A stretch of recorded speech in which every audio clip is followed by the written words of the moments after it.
Assalamualaikum warahmatullahi wabarakatuh. Di sini saya akan menjelaskan tentang Kesultanan Banten. Kerajaan Banten berawal dari sekitar tahun 1526 ketika Kerajaan Demak memperluas pengaruhnya ke kawasan pesisir barat Pulau Jawa dengan menaklukkan beberapa kawasan pelabuhan, kemudian menjadikannya sebagai pangkalan militer serta kawasan perdagangan.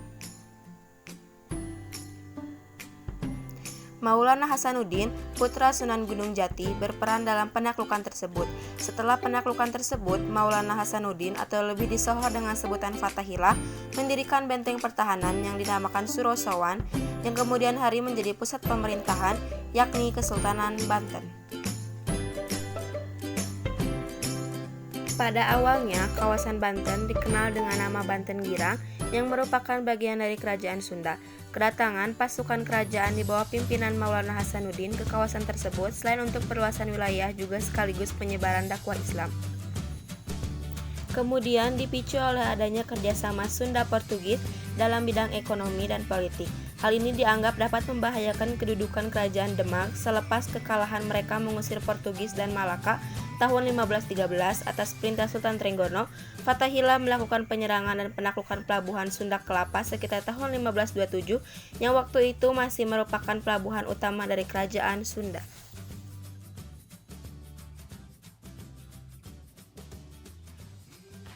Fathahillah melanjutkan perluasan kekuasaan ke daerah penghasil lada di Lampung. Ia berperan dalam penyebaran Islam di kawasan tersebut. Selain itu, ia juga telah melakukan kontak dagang dengan Raja Malangkabu, Minangkabau, Kerajaan Indrapura, Sultan Munawarsyah, dan dianugerahi keris oleh raja tersebut.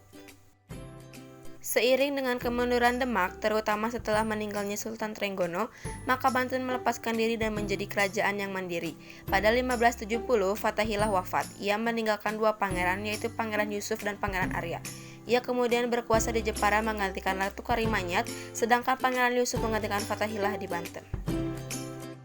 Tahun 1579, daerah-daerah yang masih setia pada Pajajaran ditaklukkan. Lalu Pangeran Yusuf meninggal dan digantikan putranya Maulana Muhammad. Pada 1596, Maulana Muhammad melancarkan serangan ke Palembang. Pada waktu itu Palembang diperintah oleh Ki Gede Insuro 1572-1627.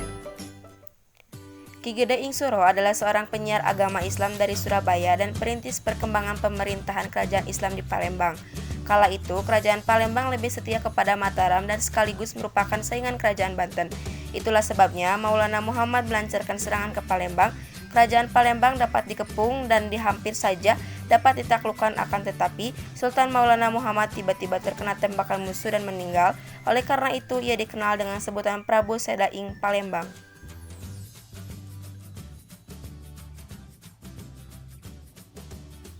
Gugurnya Maulana Muhammad menimbulkan berbagai perselisihan di istana.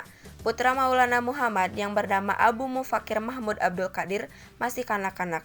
Pemerintahan dipegang oleh sang Mangkubumi, akan tetapi Mangkubumi berhasil disingkirkan oleh Pangeran Manggala. Pangeran Manggala berhasil mengendalikan kekuasaan di Banten. Baru setelah Abu Mufakir dewasa dan Pangeran Manggala meninggal tahun 1624, maka Banten secara penuh diperintah oleh Sultan Abu Mufakir Mahmud Abdul Qadir. Pada tahun 1596, orang-orang Belanda datang di pelabuhan Banten untuk yang pertama kali.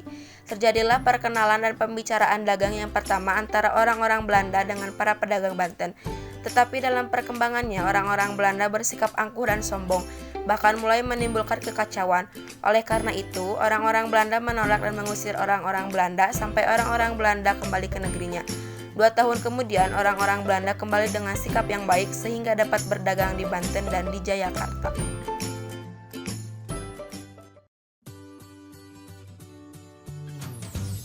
Menginjak ke abad 17, Banten mencapai zaman keemasan. Setelah Sultan Abu Mufakir meninggal, ia digantikan oleh putranya bernama Abu Mali Ahmad.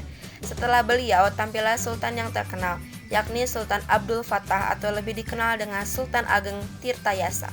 Ia memerintah pada tahun 1651 sampai dengan 1682. Pada masa pemerintahan, beliau terus mengalami perkembangan dan kemajuan ekonomi dan sosial budaya. Masyarakat umum hidup dengan rambu-rambu budaya Islam. Secara politik, pemerintahan Banten juga semakin kuat.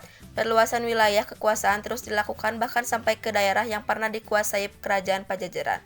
Namun ada yang menyingkir dan tetap mempertahankan agama dan adat istiadat nenek moyang. Mereka dikenal dengan masyarakat Baduy. Mereka hidup mengisolir diri di tanah yang disebut tanah Kenekes. Mereka menyebut dirinya orang-orang Kejeroan. Dalam bidang kebudayaan, seni bangunan mengalami perkembangan.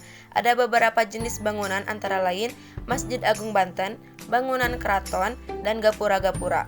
Pada masa akhir pemerintahan Sultan Agung Tirtayasa timbul konflik di dalam istana. Sultan Agung Tirtayasa yang berusaha menantang VOC kurang disetujui oleh Sultan Haji sebagai raja muda. Keretakan di dalam istana ini dimanfaatkan VOC dengan politik Divide et Impere.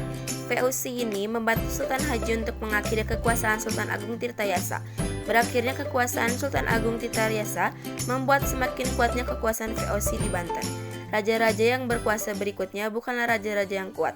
Hal ini membuat kemunduran kerajaan Banten.